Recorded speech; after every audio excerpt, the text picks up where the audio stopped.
यहाँ पर एक क्वेश्चन है, which of the following compounds, नीचे जो है ऑप्शन में 4 कंपाउंड्स दे रखे हैं, has the most acidic nature, इनमें से कौन एक जो सबसे ज़्यादा एसिडिक नेचर रखता है। तो यहाँ पर 4 कंपाउंड्स हैं। कंपाउंड है, ये क्या है, बेंजील अल्कोहल है। कंपाउंड बी फिनॉल है। कंपाउंड सी साइक्लोहेक्सेनॉल है। और डी कंपाउंड क्या है, डाईसाइक्लोहेक्सिल मिथेनॉल है। तो यहाँ पर सबसे ज़्यादा एसिडिक क्या होगा, फिनॉल होगा। ये किस तरह से होगा, आइए हम देखते हैं। हम जानते हैं कि किसी कंपाउंड के पास हाइड्रोजन हो, है ना, और वो उस हाइड्रोजन को H+ की तरह, है ना, प्रोटॉन की तरह बाहर निकाल दे, यानी कि H+ आसानी से दे दे, जितनी जल्दी दे दे, है ना, वो सबसे ज़्यादा नेचर में एसिडिक होता है, अम्लीय होता है। वो ही एसिडिक कंपाउंड, वो ही एसिड सबसे जल्दी H+ देगा जिसका बचा हुआ कंजुगेटेड बेस यानी संयुग्मी क्षार आसानी से क्या हो जाए, स्टेबल हो जाए, है ना। हम जानते हैं कि जब भी कोई एसिड H+ निकाल देता है तो उसका बचा हुआ जो कंपाउंड होता है वो क्या होता है, कंजुगेटेड बेस होता है उसका।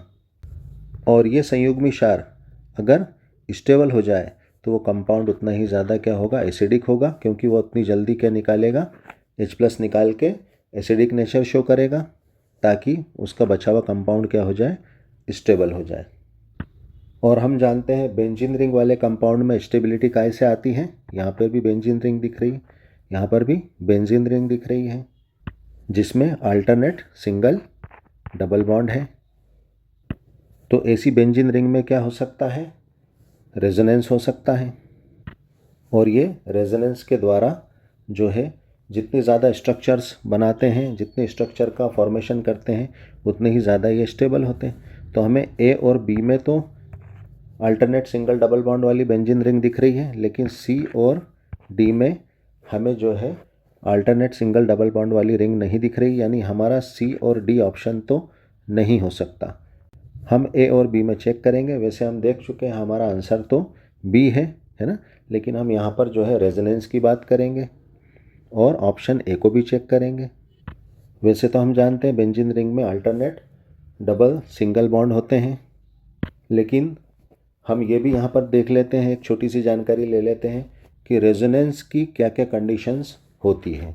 रेजोनेंस कब कब हो सकता है, जब डबल बॉन्ड कंजुगेटेड कंडीशन में हो, यानी double single bond alternate condition में हो, ये कंडीशन में भी रेजोनेंस होता है। और किस कंडीशन में, जब डबल बॉन्ड किसके साथ, लोन पेयर के साथ जो है कंजुगेटेड सिस्टम में हो, तब भी रेजोनेंस हो जाता है। और किस कंडीशन में, जब डबल बॉन्ड किसके साथ, वेकेंट ऑर्बिटल के साथ यानी पॉजिटिव चार्ज के साथ जो है कंजुगेटेड सिस्टम में हो, तब भी रेजोनेंस हो जाता है। और जब डबल बॉन्ड किसके साथ, नेगेटिव चार्ज के साथ कंजुगेटेड सिस्टम में हो, संयुग्मित पद्धति में हो, तब भी रेजोनेंस हो जाता है।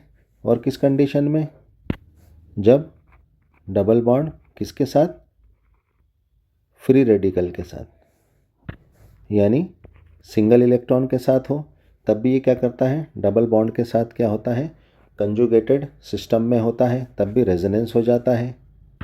इन सभी कंडीशन में जो पाई बॉन्ड के इलेक्ट्रॉन होते हैं वो क्या करते हैं, अल्टरनेट कंडीशन में क्या कर लेते हैं, कंजुगेशन कर लेते हैं। पाई बॉन्ड यहाँ डल जाता है, अगला पाई बॉन्ड आगे है ना, पाई बॉन्ड क्या करते हैं, डिलोकेलाइज हो जाते हैं। जब लोन पेयर हो तो ये क्या करता है, ये भी पाई इलेक्ट्रॉन्स के साथ क्या करता है, कंजुगेशन कर लेता है। और इस कंडीशन में जो है पाई बॉन्ड के इलेक्ट्रॉन जो है पॉजिटिव चार्ज के साथ कंजुगेशन कर लेते हैं। जब नेगेटिव चार्ज है तो ये भी पाई बॉन्ड के साथ कंजुगेशन कर लेता है।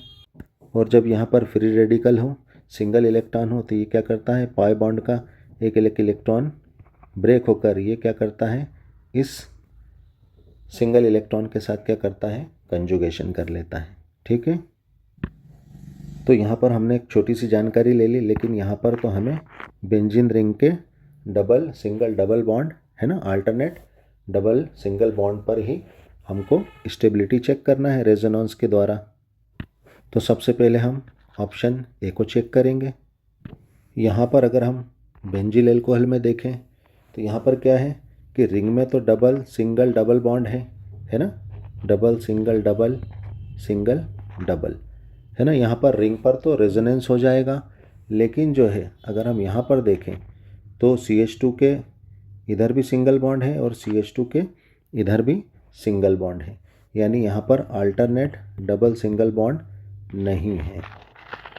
तो इस कंडीशन में क्या होगा कि ये फिनॉल का जो OH है इसका ऑक्सीजन रेजोनेंस में भाग नहीं ले पाएगा, ठीक है ना, इस रिंग के रेजोनेंस में भाग नहीं ले पाएगा, जिससे क्या होगी इसमें इतनी स्टेबिलिटी नहीं आ पाएगी, बेंजील अल्कोहल में इतनी स्टेबिलिटी नहीं आ पाएगी जितनी कि फिनॉल में आएगी। क्योंकि फिनॉल में क्या होता है, अगर हम बेंजीन रिंग में देखें तो हमारे double single double bond conjugated system के साथ साथ क्या है, इस ऑक्सीजन का लोन पेयर सिंगल बॉन्ड और डबल बॉन्ड किस कंडीशन से, डबल, है ना, डबल बॉन्ड, फिर ये सिंगल बॉन्ड और ये लोन पेयर, है ना। कौन सी कंडीशन में आ गया, जैसा कि हमने बताया हमारे इस रेजोनेंस वाले कंजुगेटेड सिस्टम में आ गया ये, यानी यहाँ पर जो है हमारे रिंग के डबल सिंगल डबल जो है कंजुगेटेड सिस्टम है, उसके साथ ऑक्सीजन भी जो है डबल सिंगल और लोन पेयर के कंजुगेटेड सिस्टम में यानी कंजुगेशन से जुड़ गया है। यानी फिनॉल में क्या होगा, ऑक्सीजन तक क्या हो जाएगा, रेजोनेंस हो जाएगा, यानी ऑक्सीजन भी क्या करेगा, रेजोनेंस में भाग ले लेगा। तो क्या हो जाएगा यहाँ पर, तो यहाँ पर जो है फिनॉल का ये जो फिनॉक्साइड आयन है ना, ये रेजोनेंस से स्टेबल होने की वजह से क्या करता है, H+ को आसानी से छोड़ देता है और एसिडिक नेचर शो कर देता है। तो यहाँ पर क्या है, हमारा फिनॉक्साइड आयन बचा, यानी यहाँ पर क्या हो गया, H+ तो निकल गया, अब क्या बचा हमारा फिनॉक्साइड आयन। यहाँ पर हमारा जो है ये फिनॉक्साइड आयन हमें प्राप्त हो गया है। अब इस फिनॉक्साइड आयन में क्या हो जाएगा, रेजोनेंस हो जाएगा। तो जैसा कि हमने बताया यहाँ पर जो लोन पेयर है वो इस सिंगल बॉन्ड पे डल जाएगा। अब यहाँ पर डबल बॉन्ड हो जाएगा तो ये पाई बॉन्ड क्या होगा, इस कार्बन पर आ जाएगा। अब ये लोन पेयर यहाँ पर इस सिंगल बॉन्ड पर आ गया, तो यहाँ पर जो है ऑक्सीजन और हाइड्रोजन के बीच का जो बॉन्ड था उसके जो 2 इलेक्ट्रॉन हैं वो कहाँ पर, इस ऑक्सीजन पर वापस आ गए।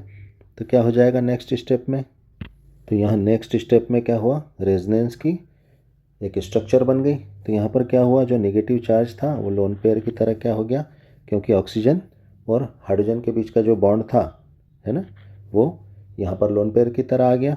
और यहाँ पर का जो लोन पेयर था वो यहाँ पर क्या बन गया, डबल बॉन्ड, और यहाँ का डबल बॉन्ड क्या आ गया, इस कार्बन पर आ गया। तो यहाँ पर क्या आ गया, नेगेटिव चार्ज आ गया। अब नेक्स्ट स्टेप में क्या होगा, यहाँ पर अगर हम देखें तो डबल बॉन्ड सिंगल बॉन्ड और यहाँ पर नेगेटिव चार्ज है, यानी हमारी कौन सी कंडीशन है, हमारी ये वाली कंडीशन है ना, double bond single bond negative charge. फिर रेजोनेंस आगे बढ़ेगा। अब यहाँ पर क्या होगा, ये नेगेटिव चार्ज इस सिंगल बॉन्ड पर डल जाएगा, तो यहाँ पर हो जाएंगे डबल बॉन्ड। तो ये जो डबल बॉन्ड है इसके जो इलेक्ट्रॉन है ये रिपील होकर इस कार्बन पे आ जाएंगे। तो नेक्स्ट स्टेप में क्या हो जाएगा, तो हमें जो है ये रेजोनेंस की अगली स्ट्रक्चर मिल गई। फिर क्या होगा नेक्स्ट स्टेप में, नेक्स्ट स्टेप में जो है ये जो नेगेटिव चार्ज है ये इस सिंगल बॉन्ड पे डल जाएगा।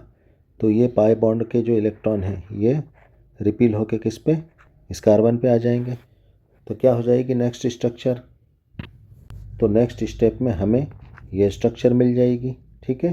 फिर क्या होगा नेक्स्ट स्टेप में, नेक्स्ट स्टेप में ये नेगेटिव चार्ज के इलेक्ट्रॉन्स इस सिंगल बॉन्ड पर डल जाएंगे और ये जो डबल बॉन्ड यहाँ पर था जिसका ये पाई बॉन्ड ये रिपील होके वापस यहीं पर आ जाएगा, ठीक है। तो हमें यहाँ पर हमारी फिनॉक्साइड आयन की पहली कंडीशन वापस मिल जाएगी। तो यहाँ पर हमें रेजोनेंस की ढेर सारी स्ट्रक्चर्स मिल जाएगी और हम जानते हैं जितनी ज़्यादा स्ट्रक्चर्स बनती है उतनी ज़्यादा जो है स्टेबिलिटी आती है।